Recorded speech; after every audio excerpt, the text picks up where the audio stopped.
Doctor Zakir নায়েকের কাছে আমার প্রশ্ন, যখন যিশু অলৌকিক কাজ করেছিলেন, যেমন মৃতকে জীবিত করা, অন্ধকে দৃষ্টিশক্তি দেওয়া, আমার প্রশ্ন হলো তিনি কার শক্তিতে এসব করেছিলেন, আল্লাহর নাকি পবিত্র আত্মার? এর উত্তর পবিত্র কোরআনেই দেওয়া আছে।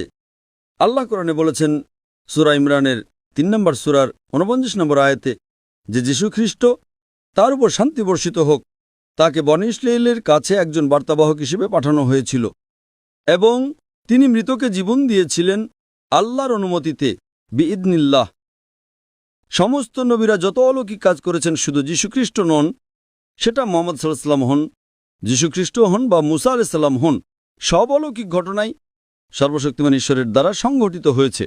তাই যখন যিশু মৃতকে জীবন দিয়েছিলেন, কোরআন বলে যে তিনি বলেছিলেন বিইদনিল্লাহ, অর্থাৎ আল্লাহ সুবহানাহু ওয়া তাআলার নামে জেগে ওঠো। যখন তিনি জন্মান্ধ এবং কুষ্ঠরোগীকে সুস্থ করেছিলেন, সেটাও তিনি আল্লাহ সুবহানাহু ওয়া তাআলার নামেই করেছিলেন।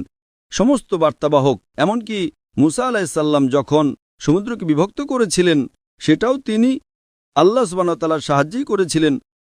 সুতরাং সমস্ত বার্তাবাহক যখনই কোনো অলৌকিক কাজ করেছেন, সেটি ছিল আল্লাহ সুবহানাহু ওয়া তাআলার পক্ষ থেকে একটা মুজিজা, এটা প্রমাণ করার জন্য যে তারা ছিলেন ঈশ্বরের প্রেরিত পুরুষ। আশা করি উত্তরটা পেয়েছেন।